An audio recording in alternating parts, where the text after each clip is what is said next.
Not every sale happens at the register. Before AT&T Business Wireless, checking out customers on our mobile POS systems took too long. Basically a staring contest where everyone loses. It's crazy what people will say during an awkward silence. Now transactions are done before the silence takes hold. That means I can focus on the task at hand and make an extra sale or two. Sometimes I do miss the bonding time. Sometimes. AT&T Business Wireless. Connecting changes everything. Youth mental health is a complex challenge that requires comprehensive solutions. We must strengthen after-school programs. We must make digital literacy tools available in our schools. We must work with mental health professionals to support children. And we must empower mentors, educators, and parents to keep kids happy. Learn more about our commitment to finding lasting solutions at empowerourfuturecoalition.com/solutions. Paid for by the Coalition to Empower Our Future. 7 things you don't really need to know, but probably should. I'm Jamie East, and this is the Sunday 7. I'm Ciara Evans in for Jamie East this week, and on today's episode of the award-winning Sunday 7, we find out what went on in Davos, apart from Donald Trump, catch up on NASA's Artemis plans, and find out why Elon Musk and Ryanair's Michael O'Leary are having a row. Plus, we'll Guyatt, the Smart 7's resident tech guru, looks at Apple's plans for an AI chatbot and checks out the BBC's plans with YouTube. If you're enjoying our episode, please do like and follow us wherever you get your podcasts. We're here 7 days a week at 7 a.m. with the 7 biggest stories on the Smart 7 in association with Metro. Before we get started, though, it was on this day in 1915 that the inventor of the telephone, Alexander Graham Bell, made the first transcontinental phone call as he rang his colleague, Dr. Watson. Bell was in New York, Watson was in California, and the circuits to make the call possible required 2,500 tons of copper wire, 130,000 poles, and quite a lot of man-hours to make it work. This week saw what may well have been the most high-profile World Economic Forum ever, as the Davos event was front and centre of a global diplomatic crisis sparked by Donald Trump's obsession with Greenland. He also took the opportunity to launch his new International Board of Peace, but away from the Trump spotlight, there was plenty of other activity, with discussions about AI, climate change and the developments in technology. A surprise guest turned out to be Elon Musk, who has previously described Davos as elitist and unaccountable. But with the possible stock market flotation for SpaceX on the horizon, maybe his view on bankers has shifted somewhat.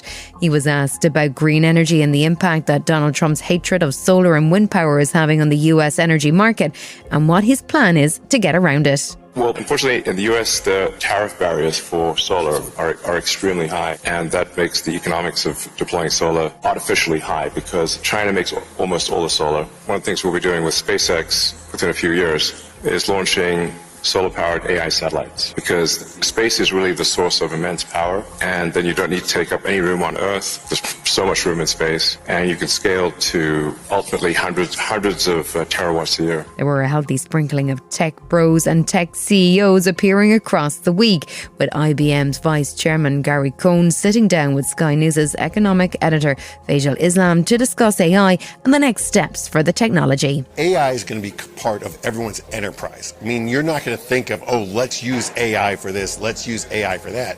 AI is going to be working in the enterprise behind the scenes to make every company more efficient. And we're just at the beginning of that sort of long road, and that's going to take probably another 3 to 5 years to get there to have embedded AI in everyone's enterprise. There's always going to be skeptics. It's the job of our technology and other people's technology to prove them wrong. People have been skeptical about every modern invention we've had in time. You can go back to the cotton gin or the combustion engine or the internet, or people were skeptical about email. If you remember back not that long ago, people say, whoa, I don't know about this email thing. Whenever we've gone through one of these major technological shifts in the world, you have been able to read numerous articles, an enormous amount of ink splashed about how this was going to be the end of job creation. You know, what's happened is jobs do change. So when we moved from the horse and buggy to the internal combustion engine, we didn't have people to shoe horses and clean barns. But you know what? The internal combustion engine actually needs more maintenance than the horse. So all of those people that went from farm hands, they went to auto mechanics. And by the way, those auto mechanic jobs paid a lot more and they were in higher demand.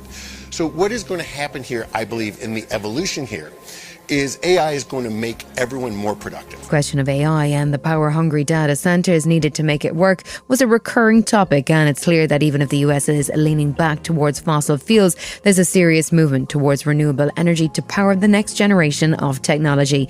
Vimal Kapur is the CEO of Honeywell, a giant US company that works across aerospace, energy and automation, and he told an energy panel at Davos that while solar is important for heavy construction, it's not dependable on its own. The mix of energy doesn't matter. How much is wind, how much is solar? We like to advertise that. Kilojoules matter because energy intensity has to shift, not the mix. So solar power cannot produce cement. Solar power cannot produce steel. They are very energy intensive. You still need a gas-based heating or even oil. after 3 or 5 more years of innovation and renewable, It's not there? physics. It's against physics. Fine. Well, so that might sound quite positive and optimistic, there was also a stark warning that with the US bowing out the battle against climate change, we do face rising global temperatures, which will have real-world consequences.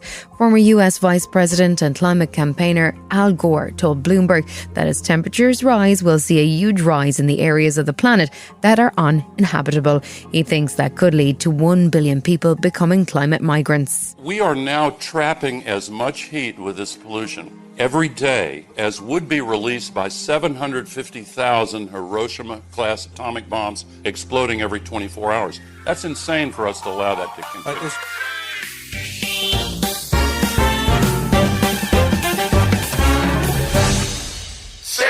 Every week around this time, we catch up on the latest big tech stories with the man whose finger is on the digital pulse. And that's the Smart 7's tech guru, Will Guyatt.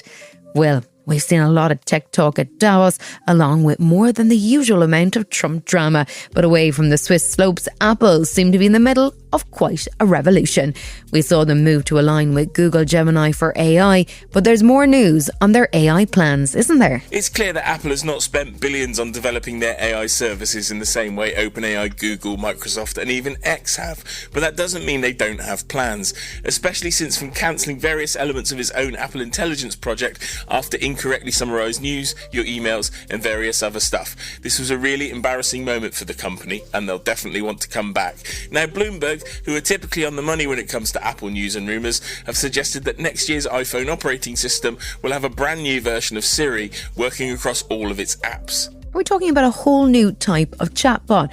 Or is it an upgrade for Siri? Apple have said for a while they were never going to bolt a chatbot onto Siri, but as my dear old mum said, the proof in the pudding is in the eating, so we're going to have to wait and see. However, in Bloomberg's story, they said you'd be able to ask this new Siri to find a photo on your phone just by describing its contents, or you could ask it to send an email to a friend about a date in your calendar. These do seem like very specific examples that perhaps Bloomberg may have seen, and if it does do what it says, this will exactly be the vision that both Amazon and Apple have shown with their voice assistants over the last 5 to 10 years. Have Apple missed the AI party, or is there room for a more responsible version of Grok? Whether Apple missed the party or chose to have their own quiet disco remains to be seen, but let's not forget that the iPhone has around half of the UK smartphone market, so there's potentially a massive audience for their vision of AI, and this is another reason why Google has undoubtedly been keen to partner up with a business who might previously have been considered a rival in smartphones. There are some significant moves behind the scenes at Apple too, right, Will? Apple clearly doesn't normally reveal this kind of AI stuff in public, though I have a strong hunch they had a coffee with someone at Bloomberg in a cafe between Cupertino and San Francisco over the last week or so.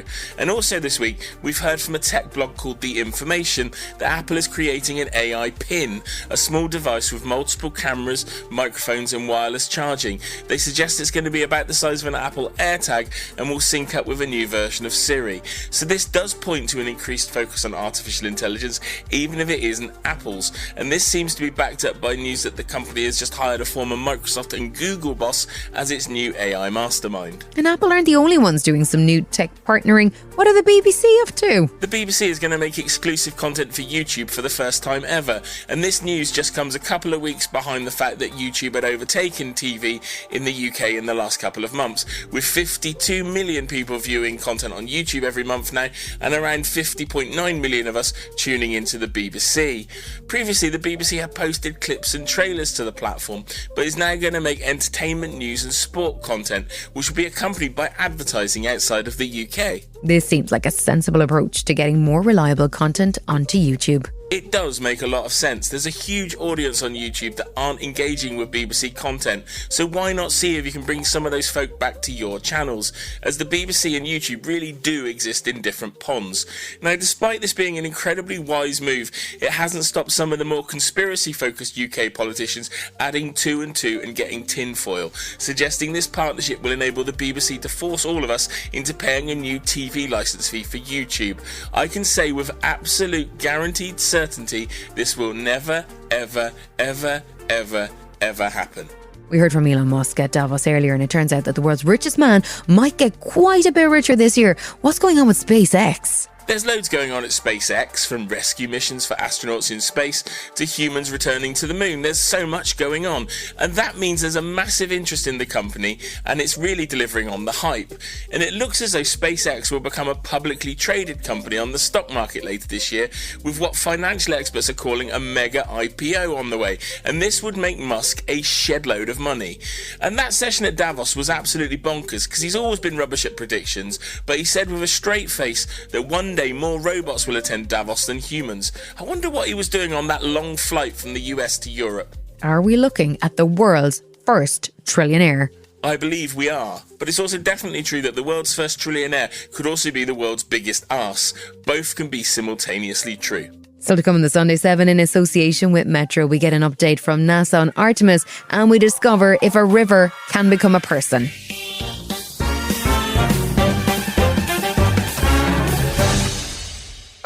The clock is counting down for NASA's next phase of the Artemis 2 mission. That will see 4 of the Artemis crew make a historic trip around the dark side of the moon, and it's intended as a setup for an official moon landing, which could take place in 2027.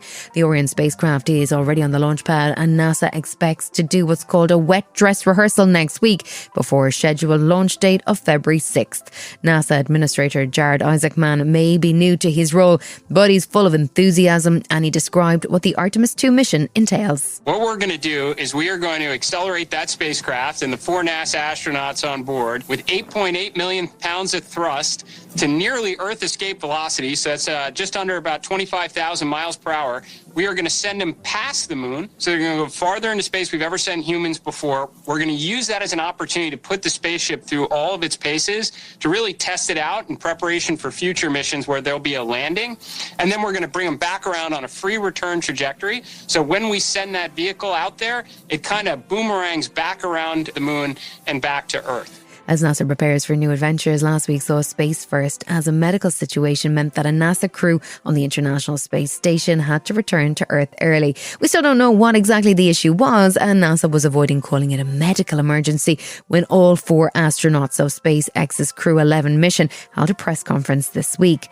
Fincke is a veteran astronaut and was the commander of the International Space Station for the mission before the swift return to Earth had to be organised. He says the speed at which plans changed is a good thing. When we were getting ready for an EVA, something happened. The team came together, and it wasn't just this team, but the whole team, like Zena said, around the world. And we were able to come home safely to our families, back to beautiful planet Earth. Turned into a fireball over San Diego, plasma everywhere. It was beautiful re-entry and splashdown. The dolphins came to visit us. But how we handled everything all the way through nominal operations to this unforeseen operations really bodes well for future exploration.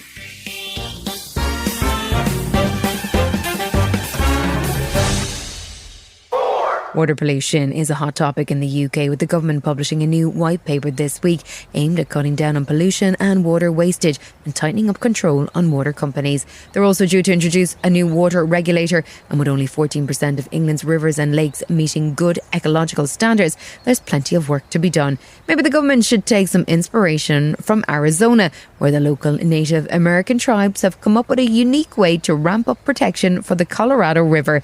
They've found a legal loophole which allows the river to be granted personhood in a bid to gain extra protection from polluters and allow the tribes to take legal action to protect it.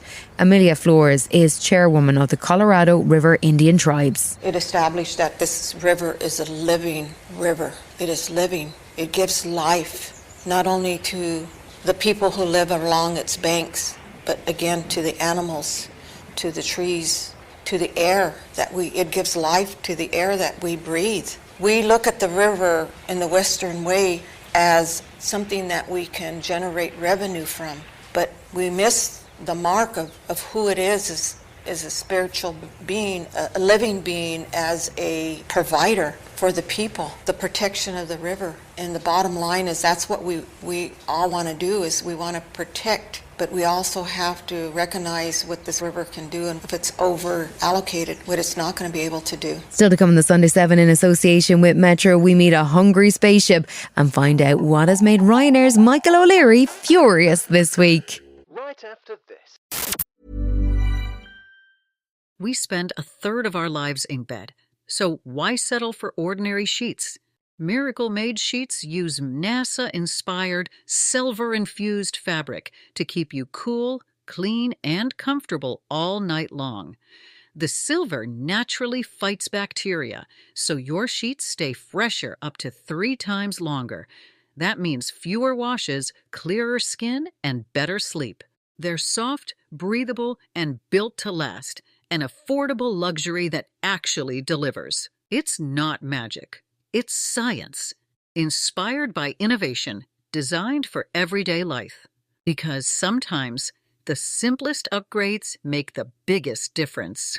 This Christmas, upgrade your sleep or give the gift of better rest. Go to trymiracle.com/clean to try Miracle-Made sheets today. You'll save over 40%, and when you use promo code CLEAN, you'll get an extra 20% off plus a free 3-piece towel set. Youth mental health is a complex challenge that requires comprehensive solutions. We must strengthen after-school programs. We must make digital literacy tools available in our schools. We must work with mental health professionals to support children. And we must empower mentors, educators, and parents to keep kids happy. Learn more about our commitment to finding lasting solutions at empowerourfuturecoalition.com/solutions. Paid for by the Coalition to Empower Our Future. Welcome back.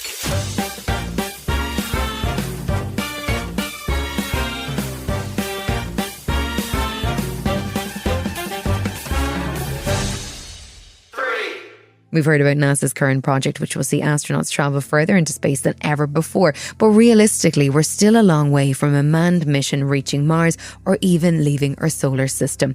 Partly it's because of logistics. The amount of fuel and resources required, which still need to be able to blast off from planet Earth, makes for some complicated maths. Sam Richards is the founder of Meridian Space Command, a consultancy who works with various clients on space projects, including the UK Space Agency and NASA.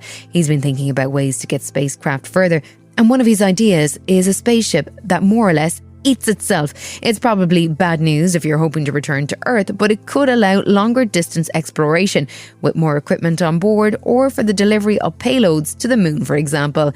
He explains how the concept works using a demonstration model of an engine powered by hydrogen peroxide that would eventually consume itself. There is a thread on the inside of the tank. At the bottom in the engine head, there is a screw. This screw has a motor. Once we power the motor, the screw starts turning and it starts going into the thread of the engine. So you can start sending small payloads to really high energy locations in the inner solar system, to the moon, beyond geostationary Earth orbits where a lot of satellites are. A lot of these places are where science actually wants to be able to get to, but they can't get there because it's too expensive.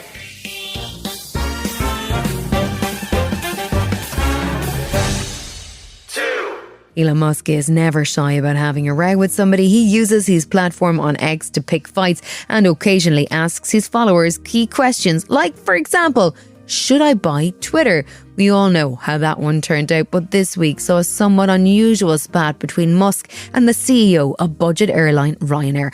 Michael O'Leary is not shy about making his own feelings known, and this week saw him calling Donald Trump a liar and Elon Musk an idiot and misinformed. That didn't go down well with Musk, but the row started over a proposal that Ryanair could use Elon's Starlink internet service on their planes. O'Leary says that while they like the system, it's impractical and too costly, and that sparked sparked a public row that saw Elon threaten to buy Ryanair. Michael cleared things up at a press conference on Wednesday. The only way we see Starlink working on board our aircraft on short-haul flights is if you give it away for free. And like most things in life, if you give it away for free, passengers will use it. If you want passengers to pay something modest like €1, €2 or $3 on our average 1 hour 15-minute flights, we think less than 10%, I think, and that's even optimistic, probably less than 5% of passengers will take this up. I thought that was a reasonably measured response to why we're not using Starlink. Elon Musk apparently took great umbrage and resorted to insulting me on X the weekend, calling me an idiot. I think yesterday he also rounded on me and called me a retarded twat. All I would say to Elon Musk is he would have to join the back of a very, very, very, very long queue of people who already think I'm a retarded twat, including my 4 teenage children.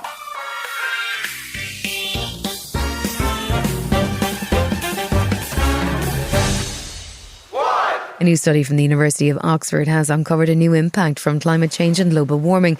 The 10-year study looked at the breeding habits of 3 distinct species of penguins, the Gen 2 chinstrap and Adelie penguins, over a 10-year period from 2012 and across more than 30 different nesting sites in Antarctica. What they found is that the effect of warming temperatures has dramatically shifted the penguins' breeding cycle, and the effect has been to ramp up competition between the species for nesting space and food. Ignacio Juarez Martinez is the lead researcher on the study from Oxford University, and he says he was surprised at the speed of change and worries about the impact on some of the species. They are moving as a species, not just one population here or one population there. We're finding that the Gen 2s are much more adaptable. What we fear is that this shift is going to make them compete for food resources, especially Gen 2s being the food generalists. They can feed on anything. This increased competition comes at a time where we are already seeing Adelies decline in this area and chinstraps decline throughout their range. Actually, chinstraps in many models, they don't look that they're going to survive this century. This has been the Sunday 7. Wherever you're listening, do us a favour and hit the follow button. We'll be back tomorrow at 7 a.m. with the regular Smart 7. Have a great rest of your weekend. Written, produced and published by Daft Doris. Youth mental health is a complex challenge that requires comprehensive solutions. We must strengthen after-school programs. We must make digital literacy tools available in our schools. We must work with mental health professionals to support children. And we must empower mentors, educators, and parents to keep kids happy. Learn more about our commitment to finding lasting solutions at empowerourfuturecoalition.com/solutions. Paid for by the Coalition to Empower Our Future. Flowers die in 3 days. Matching underwear from MeUndies? That's a gift that lasts. MeUndies creates matching prints for couples and friends. Same adorable designs in different cuts for each of you. All made from their signature ultramodal fabric that feels impossibly soft. With 30 million pairs sold and 90,000 5-star reviews, MeUndies matching prints are the perfect gift. Valentine's Day is February 14th, so don't wait. Get exclusive deals up to 50% off at MeUndies.com/ACAST. Code ACAST. That's MeUndies.com/ACAST. Code ACAST.